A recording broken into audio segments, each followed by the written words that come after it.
Okay po, magbasa-basa naman tayo tungkol sa Appellate Practice Procedure in the Court of Appeals, Court of Tax Appeals, and the Supreme Court. Basahin muna natin yung general principles. Ayan. Letter A, the nature of the right to appeal. Ayan. The right to appeal is not a statutory or fundamental right except in the case of minimum appellate jurisdiction of the Supreme Court granted by the Constitution. Anyone who seeks to exercise the right to appeal must comply with the requirements of the rules. Otherwise, the right to appeal is lost. The right to appeal is neither a natural right nor is it a component of due process. It is a mere statutory privilege and may be exercised only in the manner and in accordance with the provisions of the law. Yan yung definition ng ating Supreme Court ng appeal. So ano yung minimum appellate jurisdiction of the Supreme Court na granted by the Constitution? Kung saan fundamental right siya. Number 1, all cases in which the constitutionality or validity of any treaty, international or executive agreement, law, presidential decree, proclamation, order, instruction, ordinance, or regulation is in question.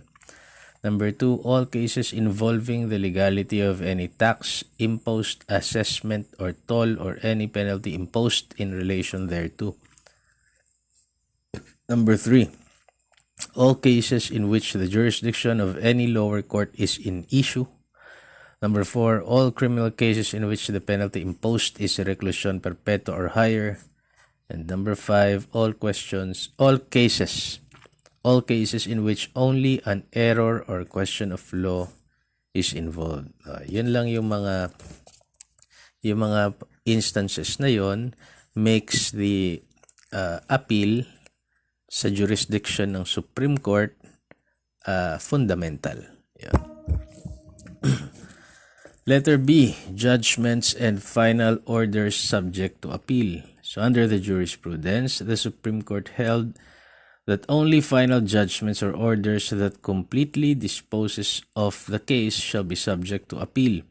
No interlocutory or incidental judgment or order shall stay the progress of an action, nor shall it be the subject of appeal until final judgment or order is rendered for one party or the other. Yan, kailangan daw final na muna. Ano yung matters not appealable? Yan. This is under Section 1, Rule 41 of the Rules of Court. Matters not appealable.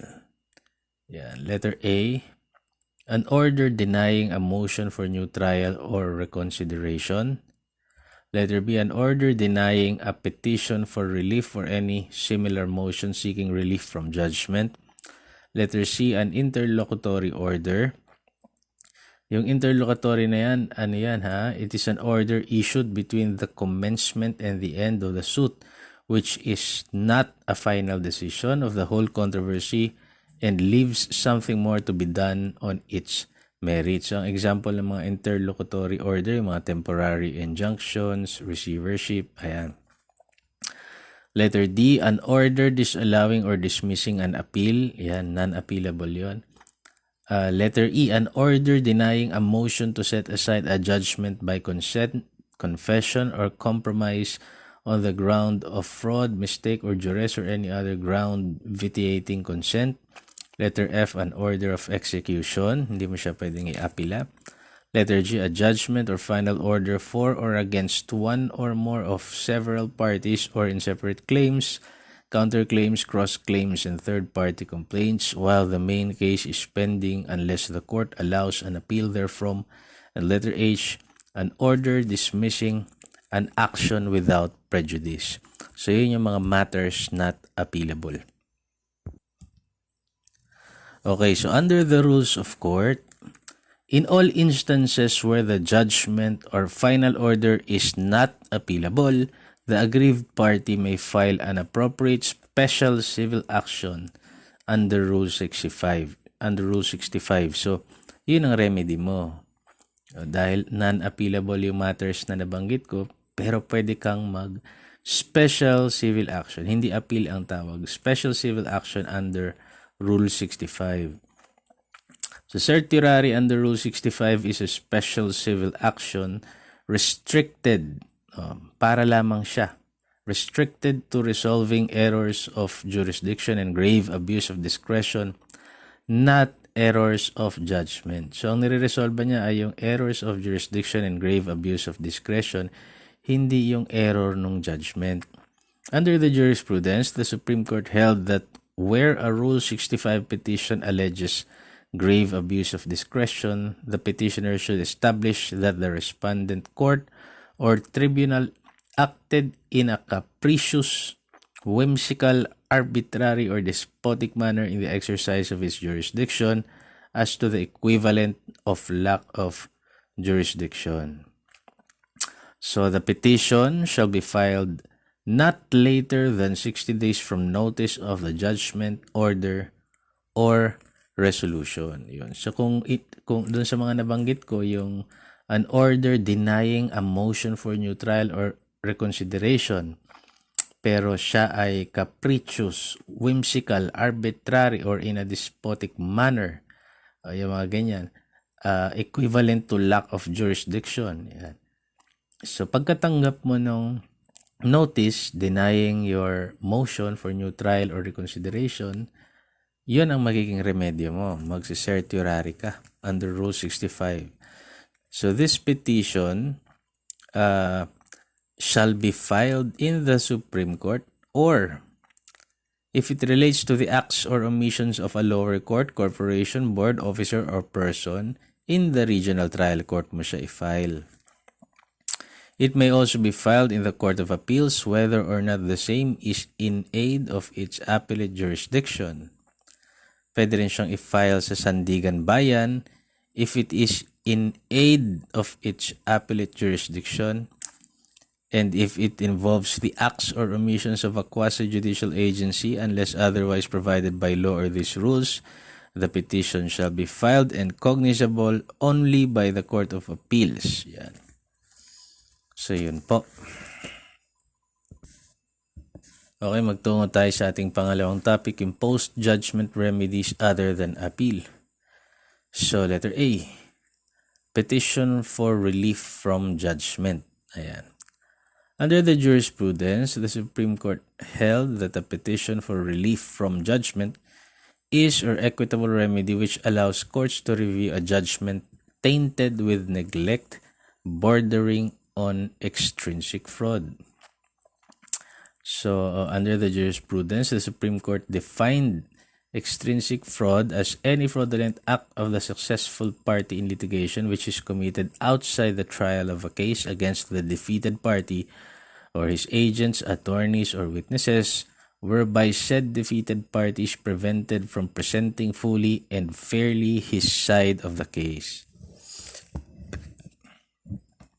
So under Section 1, Rule 38, when a judgment or final order is entered or any other proceeding is thereafter taken against a party in any court through fraud, accident, mistake, or excusable negligence, yan, pagka yung judgment is entered through fraud, accident, mistake, or excusable negligence, he may file a petition in such court and in the same case praying that the judgment, order, or proceeding be set aside. Yan. When a judgment or final order is rendered by any court in a case and the party thereto by fraud, accident, mistake, or excusable negligence has been prevented from taking an appeal, he may file a petition in such court and in the same case praying that the appeal be given due course. The appeal, hindi appeal ang tawag. Yung itong petition for relief from judgment must be verified, filed within 60 days after the petitioner learns of the judgment, final order, or other proceeding to be set aside, and not more than 6 months after such judgment or final order was taken. It must be accompanied with affidavits showing fraud, yan, yung FAMI, fraud, accident, mistake, or excusable negligence, yan. Order to file answer to the adverse party within 15 days from receipt thereof. Yun. Maglalabas ng order yung court na sumagot yung kabilang panig kapag nag-file ka nito. Yan. Within 15 days from receipt nila. The court may issue preliminary injunction to preserve the rights of the parties. So, pwedeng mag-issue. After the answer has been filed, magkakaroon na ng hearing.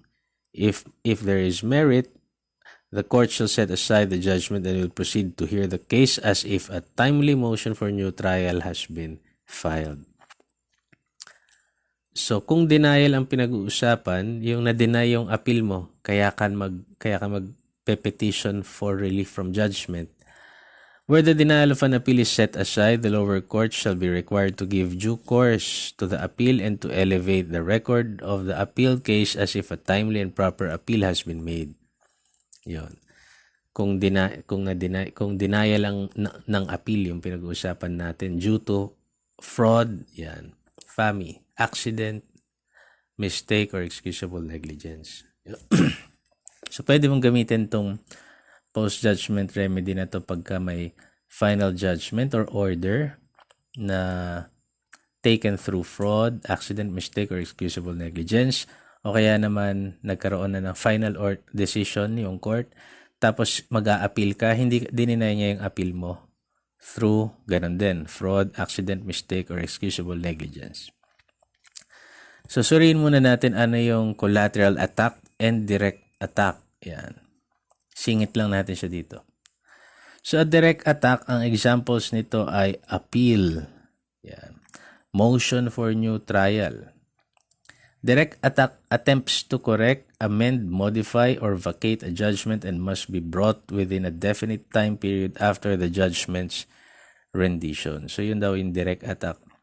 Ang collateral attack naman does not attempt to secure a corrected judgment. Rather, it involves an attempt.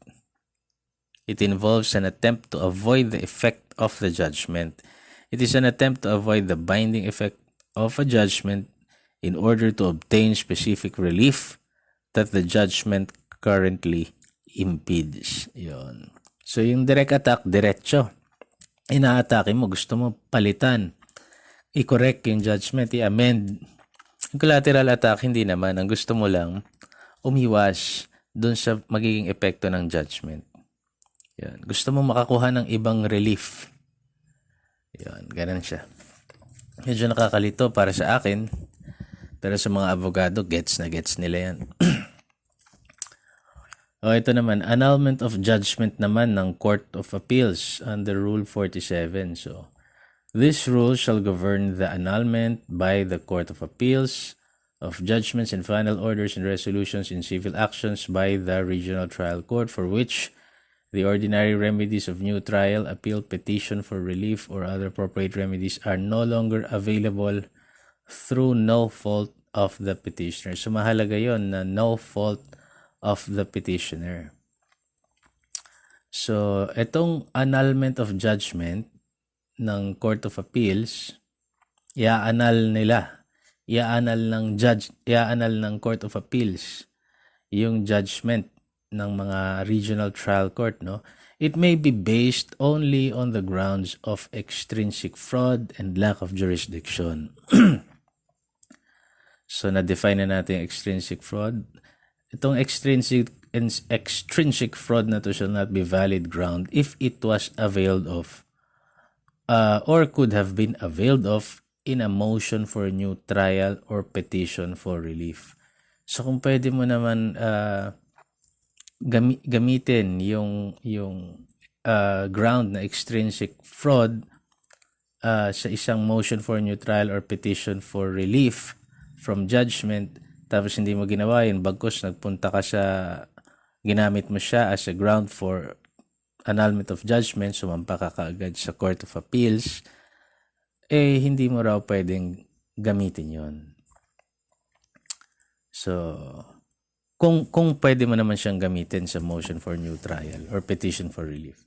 So, ulitin natin, annulments of judgment may be based only on the ground of extrinsic fraud and lack of jurisdiction. So, if based on extrinsic fraud, the action must be filed within 4 years from its discovery, and if based on lack of jurisdiction, before it is barred by laches or estoppel. So, dalawa lang kasi yung ground na yun eh. Yung lack of jurisdiction tsaka extrinsic fraud. So, effect. Ano naman tong effect? If based on lack of jurisdiction, the court shall set aside the question, judgment, or final order or resolution without prejudice to the original action being refiled in the proper court. Yan.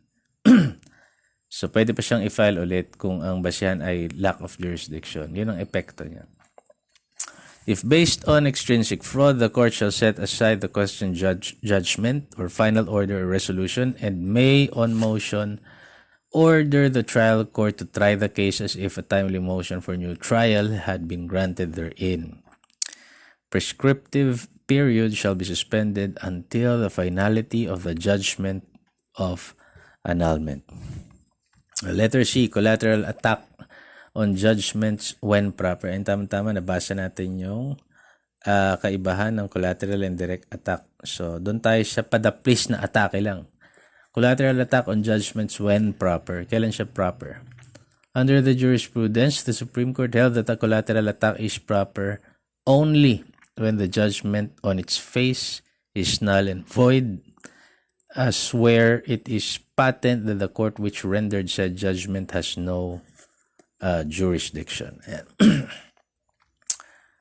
Tungo na tayo sa appeals in civil procedure. Ito yung mga modes of appeal from judgments or final orders of various courts and tribunals. Ayan. Tingnan natin yung paraan nila ng pag-appeal-appeal.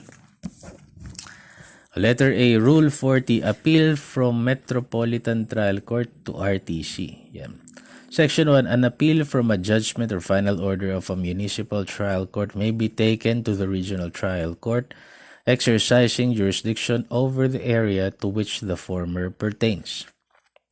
Section 2, an appeal may be taken within 15 days after notice to the appellant of the judgment or final order appealed from.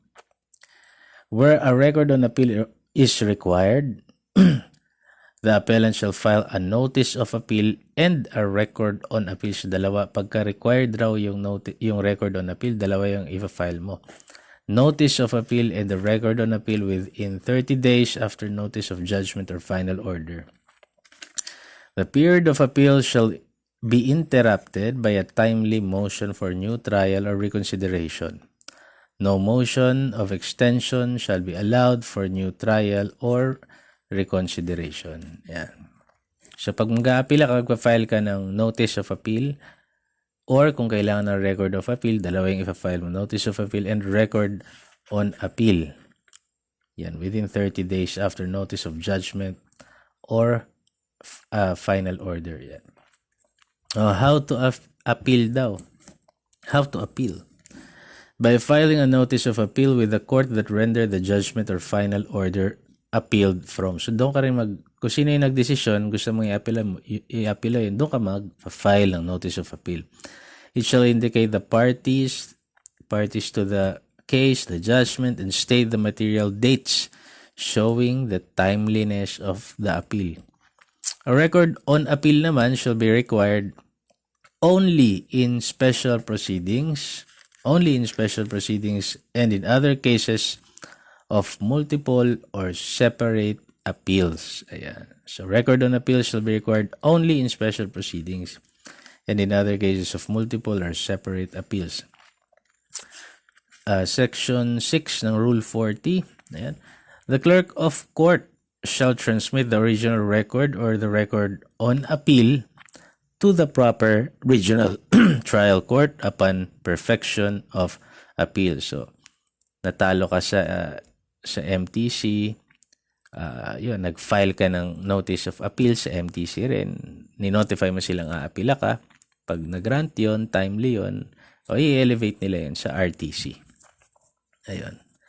So, procedure in RTC naman daw. So, upon receipt, pag natanggap daw ng regional trial court, ino-notify nila yung parties.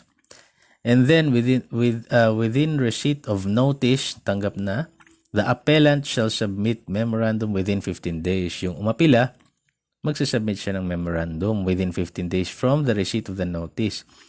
And then after the receipt of the appellant's memo, yung appellee naman, yung kalaban niya, shall submit memo within 15 days.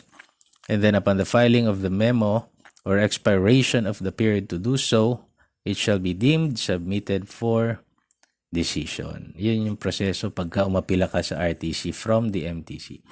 If an appeal is taken from an order dismissing the case without trial on the merits, the regional trial court may affirm or reverse it as the case may be. Ayan. Rule 40 yun. Rule 41 naman tayo, appeal from the RTC. From the RTC, so mag-aapila ka sa desisyon ng RTC, pupunta ka sa Court of Appeals. Tama ba? Yun ba yun? Sige, from a judgment or final order completely disposing the case. Okay. So, yun. From a judgment or final order completely disposing the case. Yan. So, modes of appeal, tatlo daw yan. Ordinary appeal, petition for review, at saka appeal by certiorari. So, yung ordinary appeal, the appeal to the Court of Appeals in cases decided by the regional trial court in the exercise of its original jurisdiction shall be taken by filing a notice of appeal. So, no record on appeal shall be required. Notice of appeal lamang. Yung pangalawa naman, yung petition for review. Ito, aapila ka sa Court of Appeals for the appeal to Court of Appeals in cases decided by the regional trial court in the exercise of its appellate jurisdiction. So, kung galing kang MTC, nag-appeal ka to RTC, i-aapila mo ngayon yung desisyon ng RTC papuntang Court of Appeals. So, pagpupunta ka ron by petition for review. Yun. Okay. Kasi sabi niya, in cases decided by the RTC in the exercise of its appellate jurisdiction. And letter C, appeal by certiorari. In all cases where only questions of law are raised or involved, the appeal shall be to the Supreme Court by petition for review and certiorari in accordance with Rule 45. So, iba yung sinasabi natin kanina, inabasa natin kanina na Rule 65, yung matters not appealable, tapos ang remedyo mo lang ay certiorari under Rule 65. Yung matters not appealable, yun ay mga ang tawag dito, special civil action, yung certiorari under Rule 65. Ito namang Rule 45 na appeal by certiorari din ang tawag, in all cases where only questions of law are raised or involved, yung the appeal to the Supreme Court by petition for review on certiorari, yun ang tawag in accordance with Rule 45. Mamaya pupunta tayo dyan. Okay, Section 8, Rule 41, Joint Record on Appeal. So, where both parties are appellants, magkalaban, pareha silang mag-a-appeal, they may file a joint record on appeal within the time fixed by Section 3 of this rule or that fixed by the court. Ayan. So, magtungo tayo sa Rule 42, petition for review from regional trial court to CA. So, di ba may tatlong modes? Tatlong modes ng appeal: ordinary appeal, petition for review, appeal by certiorari under Rule 45. So, busisiin natin yung petition for review. So, sabi niya, a party deserving to appeal from a decision of the regional trial court may file a verified petition for review with the Court of Appeals, paying at the same time to the clerk of court the corresponding docket and other lawful fees, depositing the amount of 500 pesos for costs, and furnishing the regional trial court and the adverse party with a copy of the petition. The petition shall be filed and served within 15 days from notice of the decision sought to be reviewed or of the denial of petitioner's motion for new trial or reconsideration filed in due time after judgment. So, petition for review from RTC to CA, ito yung desisyon ng RTC rendered in its appellate jurisdiction. So, hindi mo pa rin nagustuhan o hindi naman nagustuhan ng kabila, MTC, RTC, CA ka ngayon pupunta. So, ito yung pinag-uusapan natin. So, ang sabi niya, Section 2, Rule 42, Form and Contents, 7 legible copies with the original intended for the court. Original copy intended for the court. Letter A, full names of the parties without impeding the lower court judges. Letter B, specific material dates showing that it was filed on time. Letter C, a statement of matters involved, the issues raised, and errors of fact or law allegedly committed by the regional trial court. And letter D, to be accompanied by clearly legible duplicate originals or true copies of the judgments or final orders of both lower courts, certified correct by the clerk of court of the regional trial court.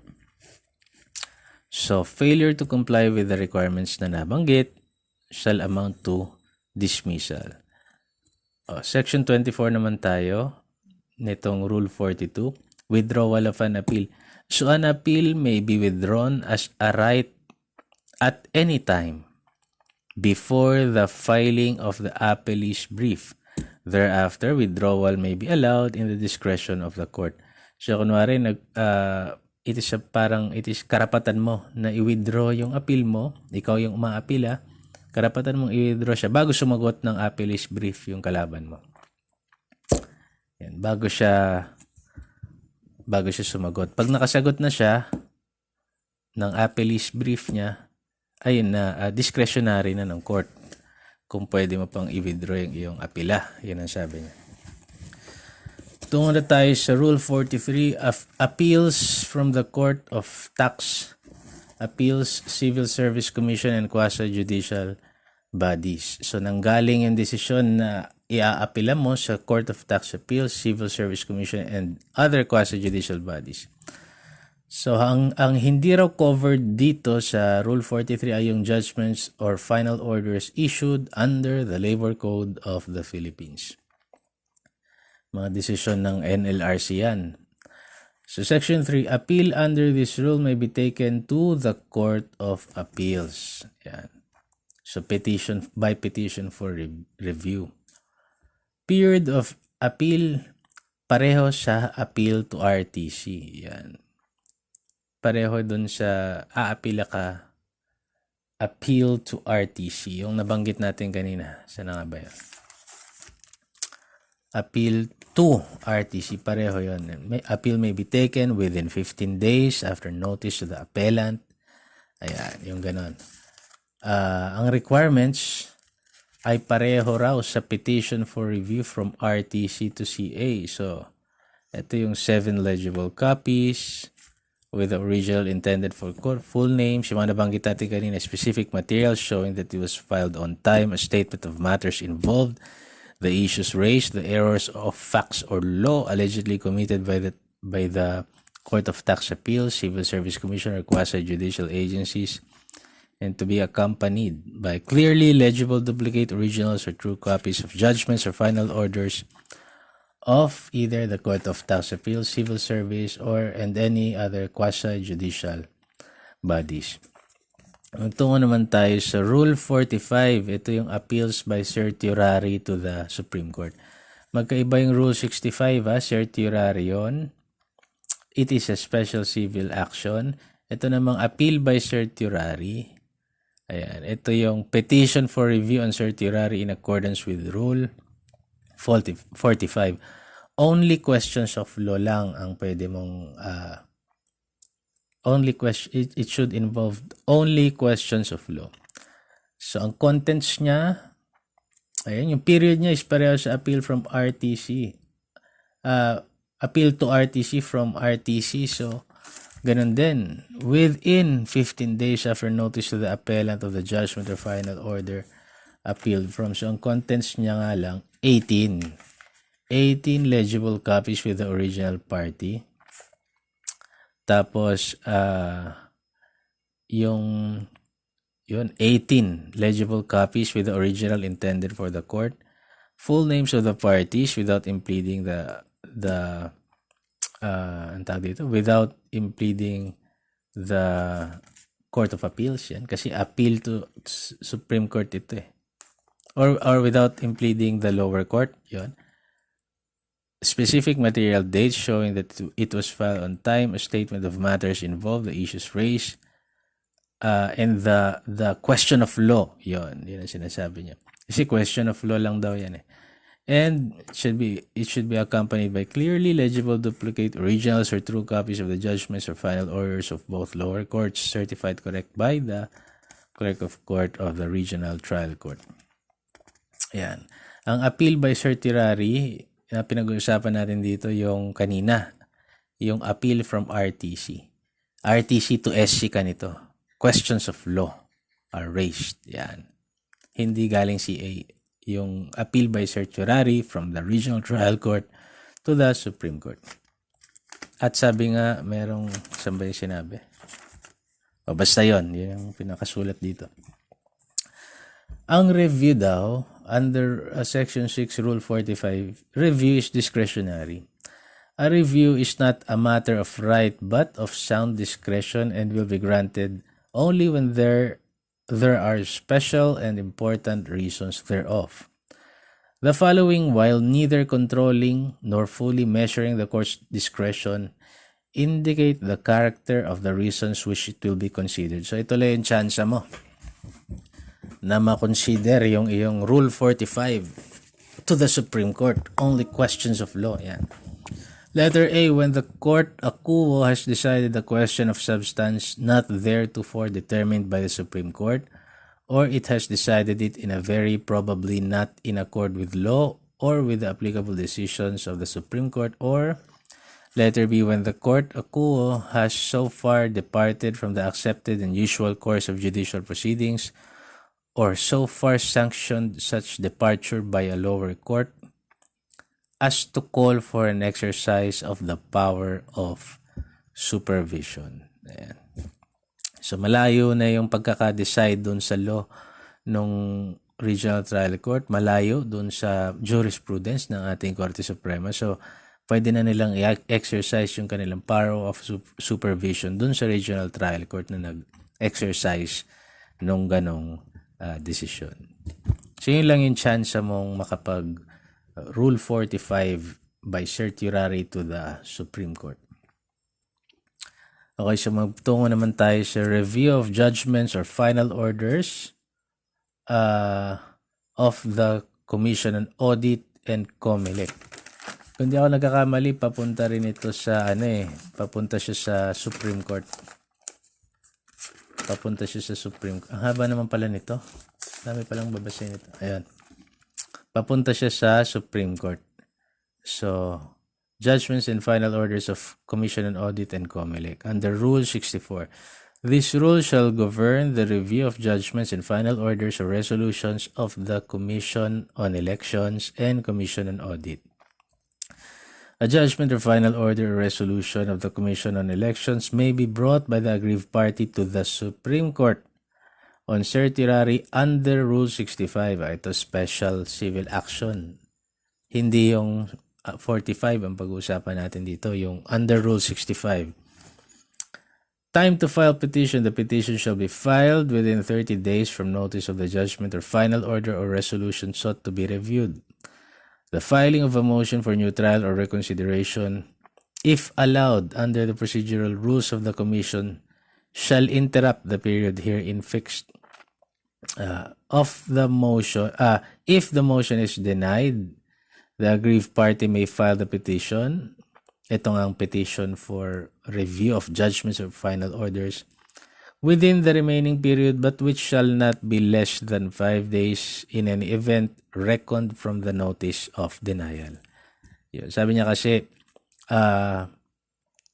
pagka nag-file ka ng petition for review of judgments or final orders nitong Commission on Audit o COMELEC, nag-file ka, no?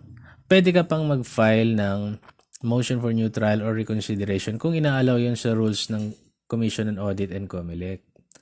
At pag nakapag-file ka nun, it shall interrupt the period herein fixed. Kasi pag na-deny yun, the aggrieved party may file the petition within itong pinag-usapan nating review of judgments papuntang Supreme Court.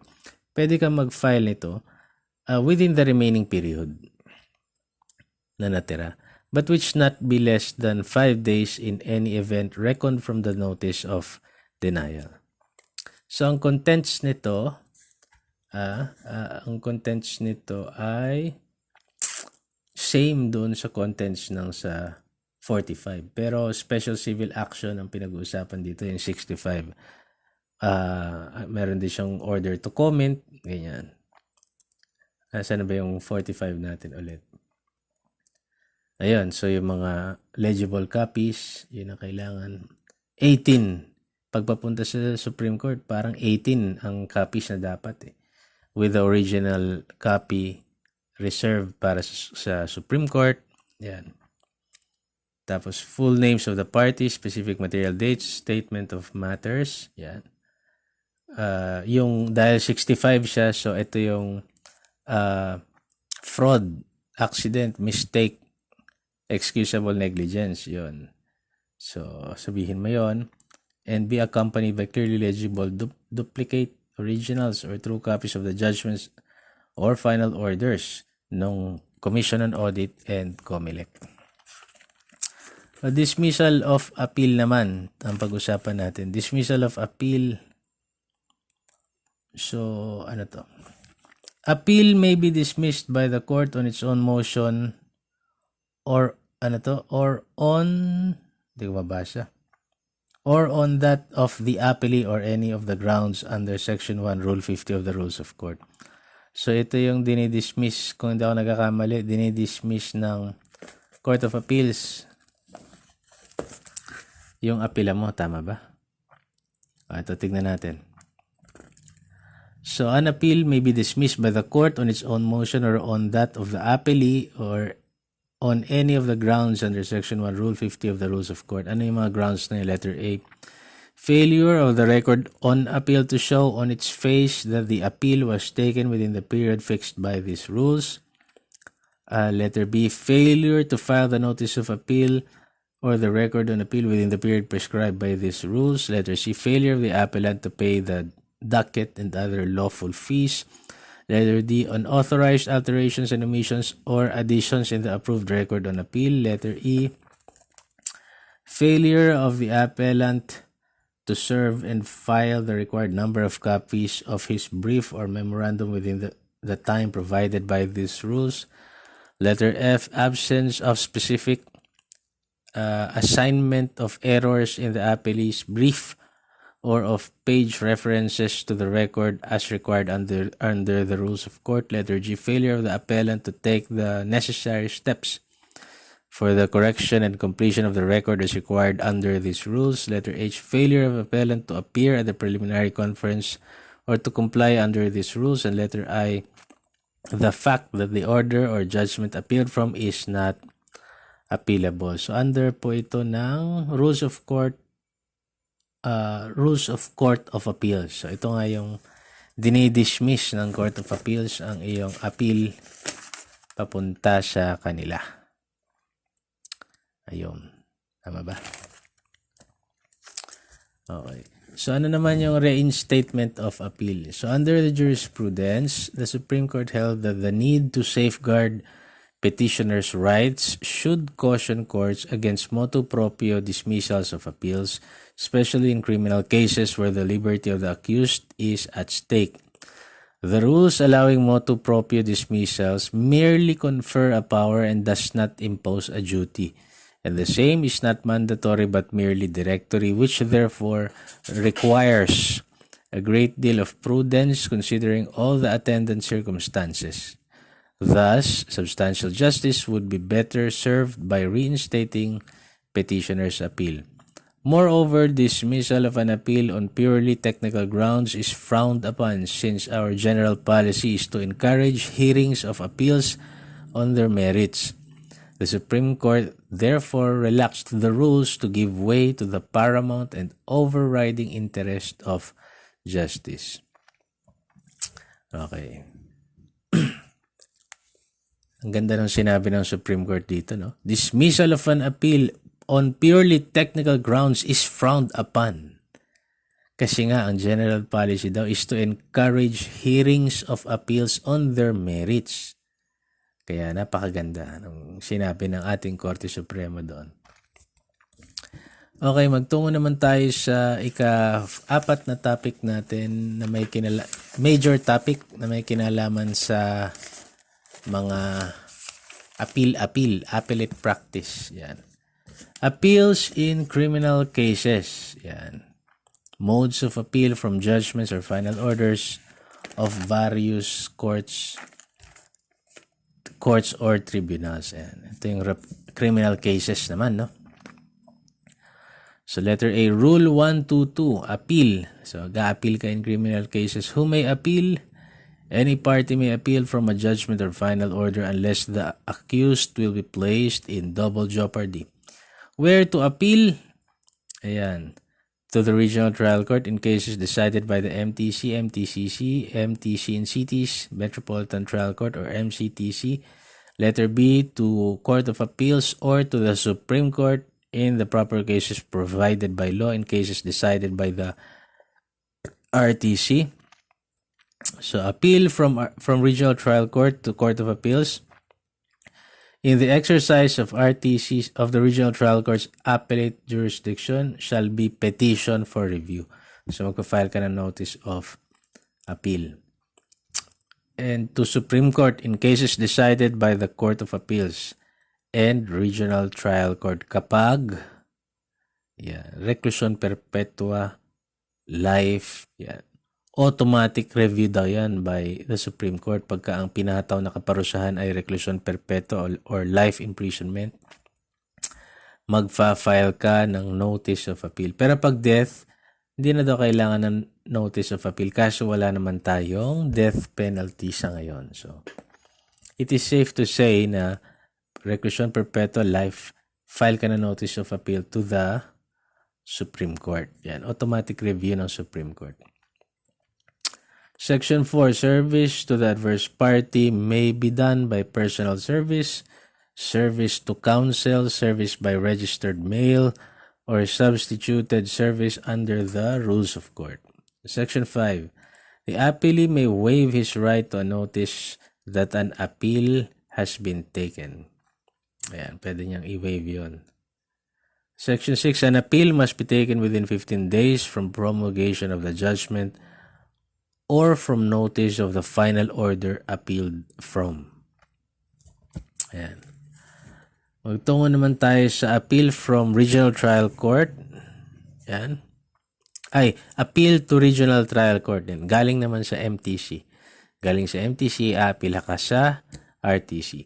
So, within 5 days daw, from perfection of appeal, the clerk of court shall transmit the original record to the appropriate regional trial court. Upon receipt, the clerk of court of the regional trial court shall notify the parties. Within 15 days from receipt, the parties may submit memoranda or briefs. The RTC shall decide on the basis of the record and briefs. Yan. Section 12, withdrawal naman ng appeal. Yan. Notwithstanding the perfection of appeal, the MTC, RTC may allow the withdrawal of appeal before the clerk of court transmits the case record to the proper appellate court. Bago niya pa mai-transfer pataas, may isang pa. Pwede mong i-withdraw ang iyong appeal. The decision thereof shall run until The decision of the court of origin shall therefore run until it reaches finality. Kasi nga nag-withdraw ka eh. The RTC, in its own discretion, may allow appellant from the lower court to withdraw his appeal upon motion before rendition of the judgment in the case of appeal. Yun. Kasi nga, the decision of the court of origin, yung pinagmulan, shall therefore run until it reaches finality. Okay. Punta na tayo sa appeals naman from Court of Appeals. So, ito malamang Supreme Court to. From Court of Appeals to Supreme Court. So, Section 13, Rule 124. Quorum of the court, certification or appeal of cases to Supreme Court. So, under Section 13, Rule 1124, 3 justices of the Court of Appeals shall constitute a quorum for the sessions in a division. The unanimous vote of 3 shall be necessary for the pronouncement of judgment or final resolution. If justices cannot reach a unanimous vote, the presiding justice shall direct the raffle committee of the court to designate 2 additional justices to sit directly with them, forming a special division of 5 members, and the concurrence of the majority shall be necessary for the pronouncement of a judgment or final resolution. Whenever the Court of Appeals finds that the penalty of death, reclusion perpetua, or life imprisonment should be imposed, it shall refrain from entering the judgment and forthwith certify the case and elevate the entire record to the Supreme Court. Yun. So kapag ang penalty ay life imprisonment, reclusion perpetua, o kaya death, sakaling meron, hindi niya muna raw i-enter sa judgment. Isi-certify muna nila yung case at i-elevate nila yung buong record papuntang Supreme Court. Yan. Kasi nga, ano yan constitutional yan na pag gano'n ang kaparasahan, matik, kailangang ma-review ng Supreme Court. Letter B, appeals from the Office of the Ombudsman. Manggagaling naman yung apela mo sa desisyon ng Ombudsman. Iaapila mo, i-direct attack mo yung decision of the Ombudsman. So under the Ombudsman rules, where the respondent is absolved of charge in the case of conviction where the penalty imposed is public censure or reprimand, suspension of not more than 1 month, or a fine equivalent to 1 month's salary, the decision shall be final, executory, and unappealable. Under the jurisprudence, the Supreme Court held that appeals from the decisions of the Ombudsman in administrative disciplinary cases should be taken to the Court of Appeals under Rule 43 of the Rules of Civil Procedure. So, kailangan verified petition within 15 days from receipt of the written notice of the decision or order denying the motion for reconsideration. And pag na-deny ng Ombudsman ang iyong motion for reconsideration, within 15 days doon sa denial niya, kailangan kang mag-apila na doon sa Court of Appeals. With respect, tama ba? With respect to criminal charges, the Supreme Court held that the remedy of an aggrieved party from a resolution of the Ombudsman finding the presence or absence of probable cause is to file a petition for certiorari under Rule 65 before the Supreme Court. Yan. Pag criminal charges daw. Yun. Pag criminal charges na ang pinag-uusapan ay yung presence ng probable cause, yun ang iaapila mo. Special civil action of certiorari under Rule 65 before the Supreme Court. Maraming masyadong rules, no? Iba-iba.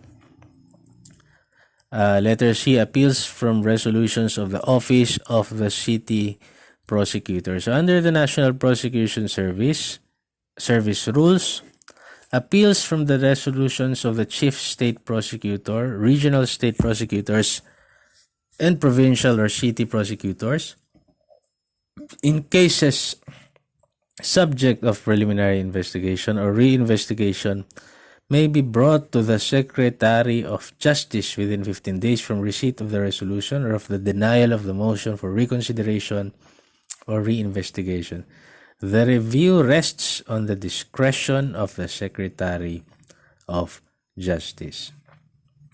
So, ang sinasabi niya rito, in cases subject of preliminary investigation. Hindi kasama rito yung mga cases ng warrantless arrest.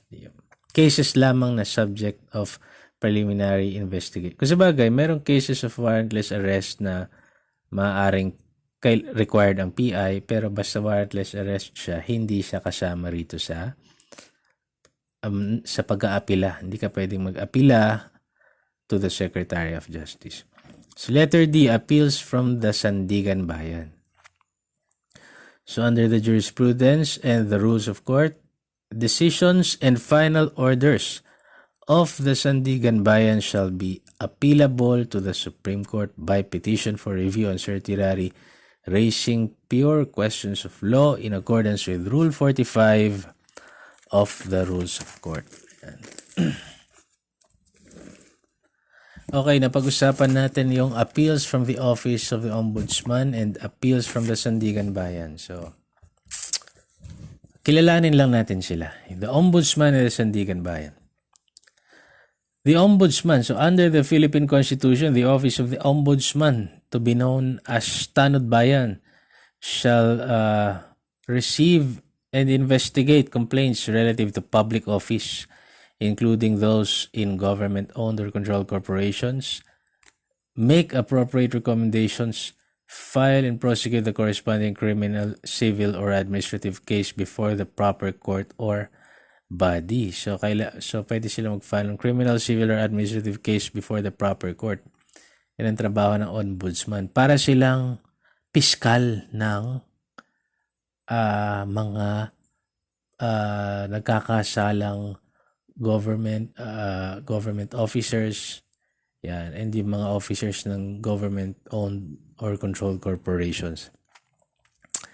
So, on complaint or on his own motion or initiative, makakapag-file siya ng necessary information or complaint with the Sandigan Bayan or any proper court or administrative agency and prosecute the same. Yan. So, yung complaint, yan, no? On his own motion or initiative, pwedeng may nag-complain sa ombudsman, tapos imbestigahan niya, o sarili niyang initiative. So, para nga siyang prosecutor, no? Para siyang prosecutor ng mga government agencies and corporations. So, ano naman yung Sandigan Bayan? Kung ang ombudsman, ang trabaho niya ay mag-receive and investigate complaints. Yun ang trabaho niya. Parang prosecutor nga.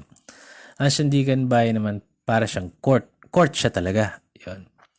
So, ang Sandigan Bayan, under the Philippine Constitution, the Sandigan Bayan is a special anti-graft court. Yan. Special court siya, which shall have jurisdiction over criminal and civil cases involving graft and corrupt practices and such other offenses committed by public officers and employees, including those in government-owned and controlled corporations, in relation to their office as may be determined by law.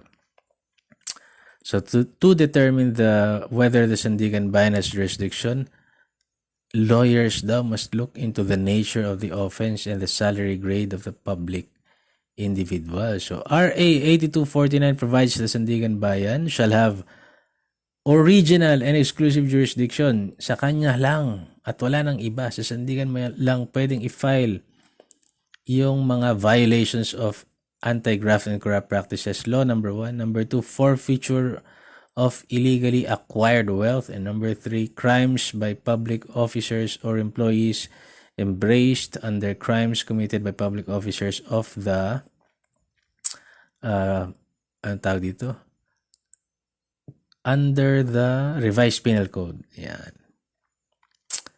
Ano pa ba? Kapag salary grade 27 daw, ayan, sa kanila din yung violations of Code of Conduct and Ethical Standards, yan, ng mga SG-27, the plunder law, heinous crime law, anti-money laundering law committed by public official, and yung paglabag sa gift-giving decree. So, kapag salary grade 27 ka pataas, ayan, ano ka rin dyan, Sandigan Bayan ka. So, private individuals can be sued in cases before the Sandigan Bayan if they are alleged to be in conspiracy with a public officer. Nako. So, in conspiracy ka, kunwari, private individual ka, pero presidente ka o board of trustee ka ng NGO. Ayan, pwede siguro yan, no? Yung mga nangungurakot ka. The Sandigan Bayan is vested with appellate jurisdiction naman. Sa kanila mag-a-appeal over final judgments, resolutions, or orders of the regional trial court whether in the exercise of the original or appellate jurisdiction over crimes and civil cases falling within the original exclusive jurisdiction of the Sandigan Bayan but which were committed by public officers below salary grade 27. So, linawin natin. Merong original jurisdiction ang Sandigan Bayan kung ikaw ay salary grade 27 pataas, tapos ang ginawa mong kasalanan ay violations of the Anti-Graft and Corrupt Practices Law, forfeiture of illegally acquired wealth, crimes of public officers or employees, yan. Originally, Sandigan Bayan yan. Pero kung ginawa mo yung mga kasalanan na yon at hindi ka naman below ka sa salary grade 27, sa regional trial court pala ang pagpa-filean sa'yo. Tapos, ia-appeal mo. May appellate jurisdiction sila sa Sandigan Bayan. So, kung below salary grade 27 ka pero gumawa ka ng mga violations of graft and corrupt practices, pwede kang i-elevate through appeal sa Sandigan Bayan yung kaso mo. So, ganon. So, may original and exclusive jurisdiction lang ang Sandigan Bayan kapag salary grade 27 ka. In cases of, inabanggit ko, violations of the anti-graft, forfeiture of illegally acquired wealth and crimes of public officers embraced under the crimes committed by public officers of the revised penal code. Yan. Okay. So, ano to? Sino ba yung mga salary grade 27 na yan pataas? So, officials of the executive branch, members of Congress, all national and local officials classified as grade 27, members of the judiciary, governor, provincial treasurer, assessor, engineers, department heads, mayor, yan, tsaka yung kanyang mga municipal assessor, municipal engineers, municipal heads, officials of the diplomatic service occupying the position of consul or higher, Philippine Army and Air Force colonel, so kung mga colonel na ang rango, mga naval captains and all officers of higher rank, officers of the Philippine National Police occupying the position of provincial director and those holding the rank of senior superintendent or higher, city, provincial, and special prosecutors of the ombudsman, the president, directors, trustees of the GOCCs, state universities or educational institutions or foundations, chairmen and members of the Constitutional Commission. So dito kayong matataas kayo. Pag may kinalaman dito sa Sandigan Bayan kayo. Yung mga anti-money laundering, Sandigan Bayan din yan. Gift giving, lumabag ka dyan. Heinous crime law, the plunder law. Yan. So, okay na. Medyo naintindihan na natin na ombudsman, in layman's term, para siyang piskal. Nagfa-file, nag-imbestiga. Sandigan Bayan is actually a special anti-graft court ng ating Philippine Constitution. Okay, ano pa ba? Ang dami pa ba to? Agoy, napakarami pa nito Ay, sounds. Pero tapusin na natin to. So, topic number 5. Procedure in tax cases naman. So, letter A, tax remedies under the National Internal Revenue Code of 1997 as amended. So, remedies of the state. Number 1, assessment. Italakay natin assessment as tax assessment is the official action of an officer authorized by law in ascertaining the amount of tax due under the law from a taxpayer. Assessment is the computation of the sum due, giving notice to that effect to the taxpayer, demand to pay tax deficiently stated. Yan. De-demand ka sa taxpayer na bayaran niya yung ano. And collection. Ayan. So, i-assess ka ng estado, tapos magko-collect sila.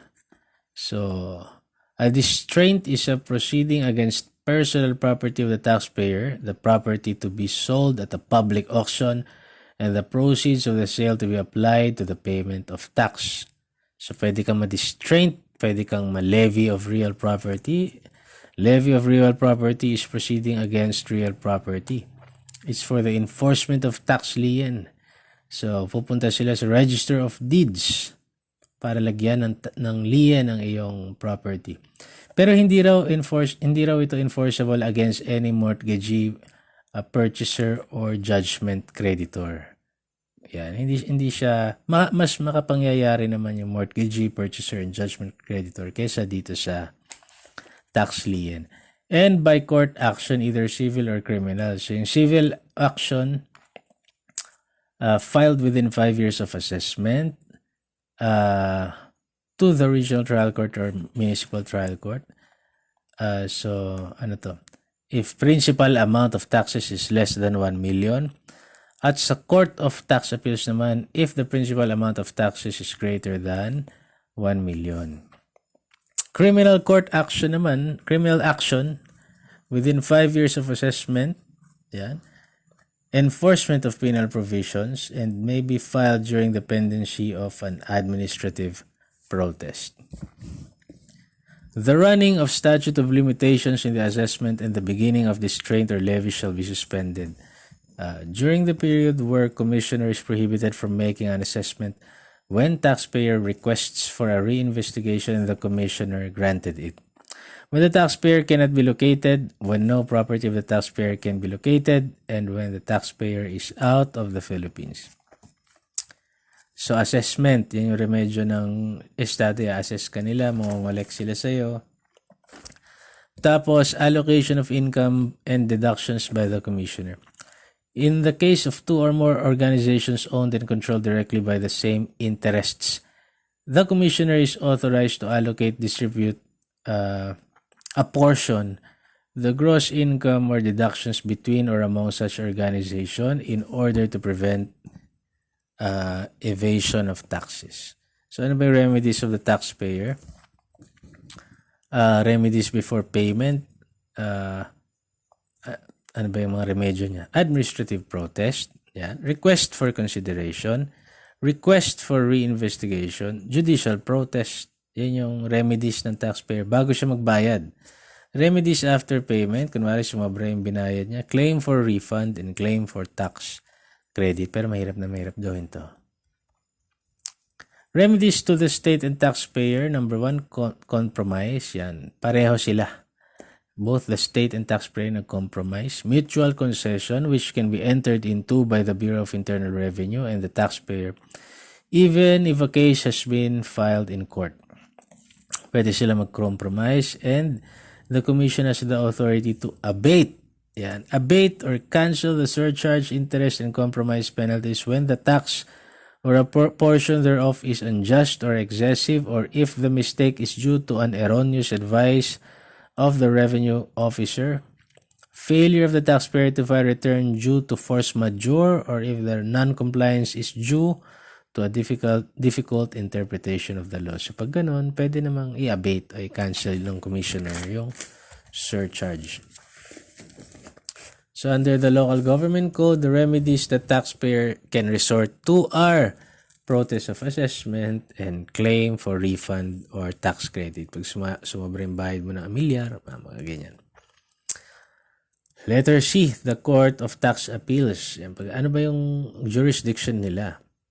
So under the law creating the Court of Tax Appeals and the law expanding the jurisdiction of the Court of Tax Appeals, the Court of Tax Appeals has exclusive and appellate jurisdiction to review the appeal decisions or inaction of the Commissioner of Internal Revenue or to Commissioner of Customs involving their respective responsibilities under the National Internal Revenue Code and the Customs Law. Those of the Secretary of Finance in automatic review cases where the decisions of the Commissioner of Internal Revenue or Customs or Commissioner of Customs favorable to the taxpayer are elevated to the Secretary of Finance. So basically, automatic review ang Court of Tax Appeals ng mga desisyon ng Commissioner of Internal Revenue or Customs or Commission of Customs na favorable to sa taxpayer. Those of the Secretary of Trade and Industry in the case of non-agricultural product or commodity, those of the Secretary of Agriculture in the case of agricultural product, commodity, or article in connection with the imposition of the anti-dumping duty, countervailing, and safeguard duty, yung mga ganyan. Criminal cases involving violations of the National Internal Revenue Code or the Tariff and Customs Code, decisions of the Regional Trial Court in local tax cases, may appellate jurisdiction ng Court of Tax Appeals dyan. Decisions of the Central Board of Assessment Appeals, CBAA, in cases involving the assessment and taxation of real property and collection of taxes, the assessment of which has already become final. Ayan. Tapos, procedure in civil cases under the revised rules of the Court of Tax Appeals, a party adversely affected by the ruling of the Commissioner of Internal Revenue, Commissioner of Customs, the Secretary of Finance, may appeal to the Court of Tax Appeals by petition for review. Yan. Petition for review filed within 30 days from the receipt of a copy of such decision or ruling. In case of inaction by the Commissioner of Internal Revenue, within the 2-year period prescribed by law from payment or collection of the taxes. So, hindi ginalawan ng Commissioner of Internal Revenue, pwede ka mag-petition for review sa Court of Tax Appeals within 2 years provided ng batas kung saan sinisingil ka na niya, magbayad ka na. Procedure in criminal cases naman. So, under the revised rules of the Court of Tax Appeals, all criminal actions before the court in division in exercise of its original jurisdiction shall be instituted by the filing of an information in the name of the people of the Philippines. All criminal actions shall be conducted and prosecuted under the control and direction of the public prosecutor. So within 10 days from the filing of information, the division of court to which the case was raffled, to may immediately dismiss the case, and if it finds that the evidence is sufficient to establish a probable cause, may issue a warrant of arrest. Yan. Number 3, appeal to the Court of Tax Appeals en banc. So, a decision of a division of the Court of Tax Appeals may be appealed to the CTA or the Court of Tax Appeals en banc. Yan. Sama-sama na sila dyan na magdedesisyon. Number 4, petition for review on certiorari to the Supreme Court. Ayan. So, ito yung i-aapilan mo yung desisyon ng Court of Tax Appeals en banc to the Supreme Court. Under the revised rules of the Court of Tax Appeals, a party adversely affected by a decision or ruling of the court en banc may appeal therefrom by filing with the Supreme Court a verified petition on certiorari within 15 days from receipt of a copy of the decision or resolution as provided in Rule 45 of the Rules of Court. So, certiorari under Rule 45. Yun. If such party filed a motion for reconsideration or for new trial, the period herein fixed shall run from the party's receipt of the copy of the resolution denying the motion for reconsideration or for new trial. The motion for reconsideration or for new trial filed before the court shall be deemed abandoned if, during its pendency, the movant shall appeal to the Supreme Court by filing a verified petition on certiorari under Rule 45 of the Rules of Court. Tungo naman tayo sa ating ika-6 na major topic. Ayan, ito, binubusisi lamang yung Court of Appeals. Yan. Busisiin natin. So, procedure in the Court of Appeals. Kumbaga, mas malawakang pagbabasa kaysa dun sa mga nabasa natin earlier. So, letter A, Rule 44, Ordinary Appealed Cases. Ayan. So, under the rules of court, ito, Rule 44, Section 1. Ano to? Tama ba? Yeah. The title shall remain as it was in the court of origin, but the party appealing the case shall be called appellant and the adverse party as the appellee. Ayan. Tapos, the counsels and guardians ad litem of the parties in the court of origin shall be respectively considered as their counsel and guardians ad litem in the court of appeals. Yan. So, i-consider pa rin sila, kasama pa rin sila. So, ulitin ko lang, kunwari, ako ay plaintiff. Tapos, defendant yung isa. Natalo ako. Ia-appeal ako ngayon. So, hindi na plaintiff ang tawag sa akin, appellant na. Ngayon, kung natalo naman siya, mag-a-appeal siya yung mag-a-appeal, yun yung appellant. Ako naman ngayon yung magiging appellee. So, ganun siya. Ganun yung ibig sabihin. If the original record on appeal is not transmitted to the Court of Appeals within 30 days after the perfection of appeal, either party may file a motion with the trial court with notice to the other for the transmittal of such record or record on appeal. The appellant shall pay docket fees. The Court of Appeals, after receiving the original record or record on appeal, shall docket the case and notify the parties. Yan. Tapos, after none, the appellant within 10 days shall file 7 clearly legible copies of the approved record on appeal with the clerk of court together with the proof of service of 2 copies thereof upon the appellee. After none, the appellant to file appellant's brief within 45 days from notice from the clerk of court that all the evidence, oral and documentary, was already attached. Meron ng 7 legible copies, 2 copies of proof of service to appellee. Within 20 days from receipt of the appellant's brief, the appellee shall file the appellee's brief. 7 copies din ito, 2 copies na proof of service, and appellant's reply brief within 20 days from receipt. So, pwedeng yung appellant's brief, after magpasa ng appellee's brief, pwede rin mag-appellant's reply brief within 20 days from receipt. So, yun yung proseso niya. Ano ba yung contents of appellant's brief? Ano ba yung dapat ilagay nung umapila?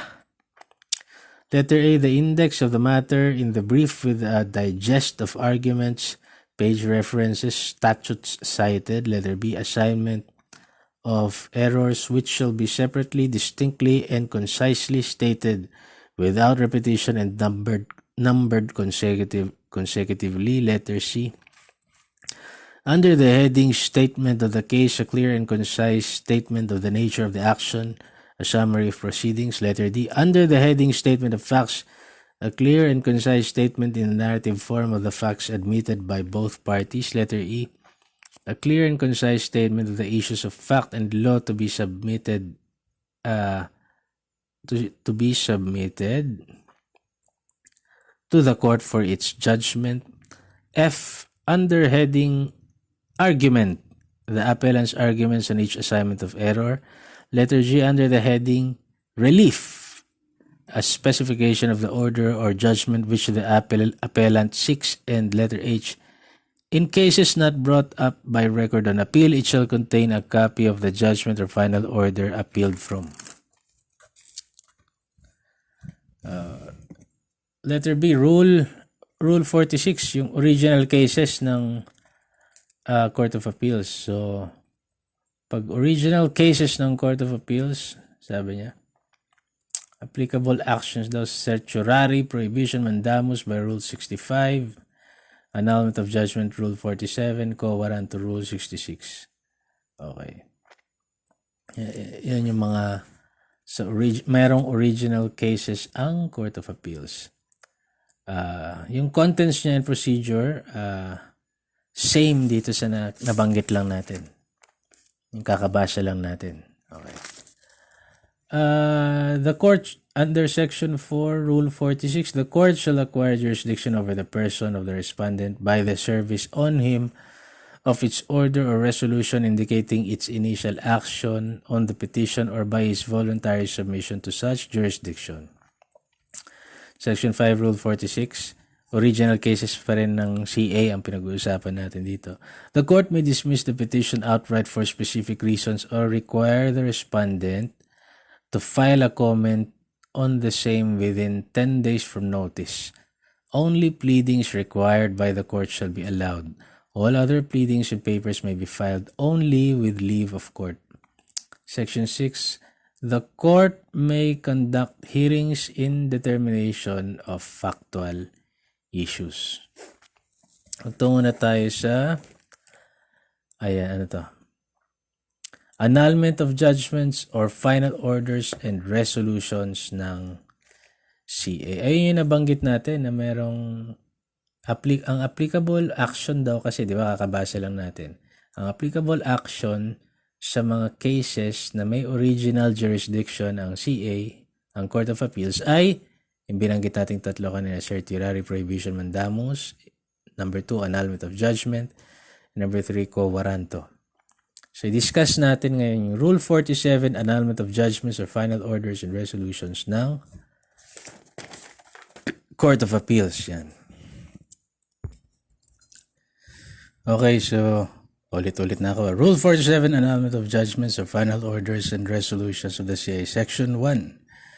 Section 1, Rule 47. This rule shall govern the annulment by the Court of Appeals of judgments or final orders and resolutions in civil actions of the regional trial court for which the ordinary remedy of new trial, appeal, petition for relief, or other appropriate remedies are no longer available through no fault of the petitioner. Section 2, grounds. Ang grounds niya ay only on extrinsic fraud and lack of jurisdiction. Yan, annulment of judgments and final order. It shall not be valid, hindi raw valid ground yung extrinsic fraud kung pwede mo naman siyang inavail sa motion for new trial. Di ba may pagkakapareho sila nung binasa natin kanina? Meron tayong binasang ganyan tungkol dyan Hindi mo raw pwedeng hindi mo siya pwedeng i-avail kung yung extrinsic fraud na yan, kung pwede naman sa new trial. Okay, at saka syempre yung lack of jurisdiction. Section 3, if based on extrinsic fraud within 4 years from its discovery, if based on lack of jurisdiction before it is barred by laches or estoppel. Section 4. The action shall commence upon the filing of a verified petition alleging therein with particularity the facts and the law relied upon for annulment as well as those supporting the petitioner's good and substantial cause of action or defense as the case may be. So, kasi nga, annulment of judgment to Same requirements, 7 legible copies of the petition siya. 7 ba? 7 yata. With sufficient copies corresponding to the number of respondents. Ang additional requirement niya ay a sworn certification that an action was not commenced before the Supreme Court. So, parang yun yung katumbas ng para siyang verification for non-forum shopping, ganyan. Section 6, Rule 47 pa rin, procedure in ordinary civil cases shall be observed. Section 5, court may dismiss outright if it finds no substantial merit and should prima facie merit be found, sakali man may mahanap na prima facie merit, the same shall be given due course and summons shall be served upon the parties. Section 9, the annulment may include the award of damages, attorney's fees, and other reliefs. And Section 10, an action to annul the judgment of the Metropolitan Trial Court shall be filed with the Regional Trial Court having jurisdiction of the former. So, ang pinag-usapan natin dito, annulments of judgments. I-annul ng judgment. Yung mga civil actions. Yan. Annulment of judgments ng civil actions. Yun ang pinag-usapan natin dito. Okay, sandali lang. Kanina pa, 40 minutes ago, nagbubuo na yung laway sa bibig ko, na mamaos, na kakapilang ako sandali.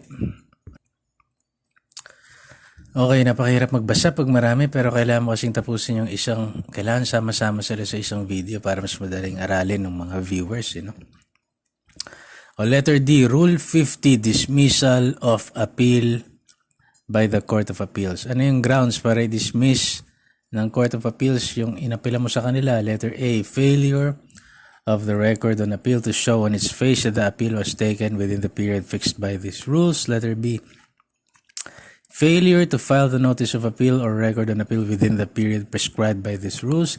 Letter C, failure of the appellant to pay the docket and other lawful fees. Letter D, unauthorized alterations, omissions, or additions in the approved record on appeal. Letter E, failure of the appellant to serve and file the required number of copies in his brief or memorandum within the time provided by these rules. Letter F, absence of specific assignment of errors in the appellant's brief or on page reference to the record as required under the rules. Letter G, failure of the appellant to take necessary steps for the connection or completion of the record within the time limited by the court in its order. Letter H, failure of the appellant to append at the preliminary conference without hindi pala append, ano ba to? Pangit na sulat eh.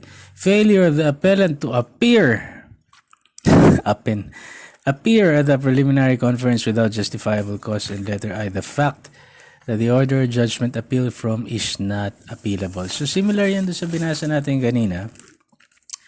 Yung sa appellants, sandali, ano ba yan? Balikan natin. Ayan yung dismissal of appeal. Yan, ng CA. Nabasa na natin ito kanina pero binalikan natin siya ulit.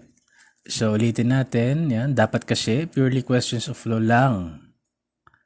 Hindi. Pagka purely questions of law lang, dismissed yon under the annulment of judgment. Kasi ang annulment of judgment, extrinsic fraud siya, lack of jurisdiction ang dapat na ground mo eh. Pag purely questions of law ang na-raise mo, tapos ang ginamit mo, Rule 47, di-dismiss yan. Kasi di ba dapat pag purely questions of law, 45? Di ba dapat 45 siya? Certiorari on Rule 45, di ba dapat ganon? Okay, nasa na ako? Tapos pag erroneous appeal naman, shall not be transferred to the appropriate court. Pero i-dismiss yan. Okay. Hindi naman pala dapat sa CA dalhin. I-dismiss nila yan. Okay, so yun ang rule ng dismissal ng under Rule 47. Tapos yung dismissal ng mga kaso sa Rule 47, nakalagay yun sa Rule 50. Ito ang binasa natin, dismissal. Okay. So letter E, Rule 51, judgment. At saka yung harmless error na yan. Court of Appeals pa rin ang pinag-uusapan natin. So Section 1, a case shall be deemed submitted for judgment pag ordinary appeals.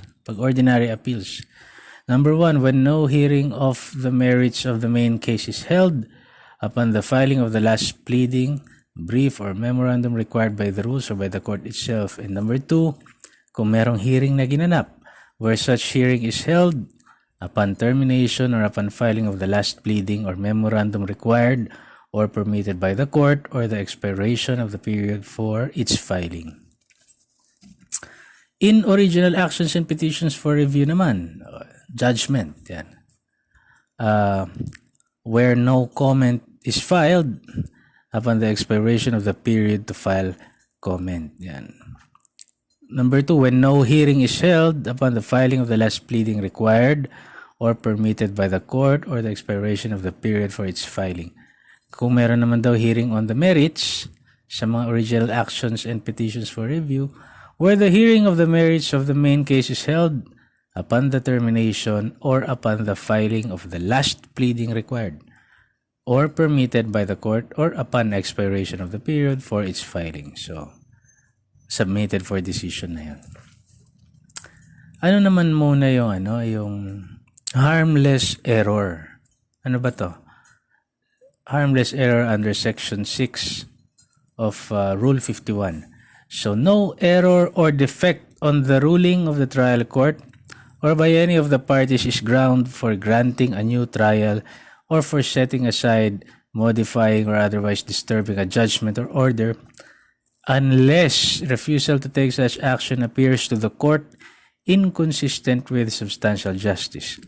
The court at every stage of the proceeding must disregard any error or defeat which does not affect the substantial rights of the parties. Okay, so ang pinag-usapan dito, harmless error, yung mga error or defect na hindi naman makaka-apekto sa substantial rights. Dapat yan, hindi siya maging ground o maging basihan para pagbigyan yung nagpepetisyon ng new trial o i-set aside niya, i-modified niya o istorbohin niya yung judgment. Maliban na lamang kung yung hindi niya pag-grant ng hinihiling na relief o remedyo nung isang partido, makakaapekto sa substantial justice. Kaya nga sinabi niya, the court at every stage of the proceeding must disregard, wag pansinin ang error or defect which does not affect the substantial rights of the parties. Pero pag maaapektuhan yung substantial rights of the parties, ayun, doon ka lang. So pag hindi maapektuhan, harmless error, wank, wala yan. Hindi, wag nating istorbohin yung judgment. Yun. Mahalaga yan, concept ng harmless error rule na yan. At magpunta naman tayo sa last part ng pinag-uusapan natin ngayon, yung appellate practice. No? Letter F, new trial under Rule 53. So, new trial may be filed at any time after the appeal from the lower court has been perfected. So, kahit na nag-apila ka na, pwede ka pa rin at any time after the appeal. So, kahit na nag-apila ka na, pwede ka pa rin mag-file ng motion for new trial. Pero dapat, before the CA or the Court of Appeals loses jurisdiction over the case. Okay, ito yung magpa-file ka ng new trial sa CA. Yan. So may be filed at any time after the appeal from the lower court has been perfected and before the Court of Appeals loses jurisdiction over the case. So ang ground mo ay, sandali ulitin natin, linawin natin. Ulitin natin, new trial sa trial court to. Motion for new trial.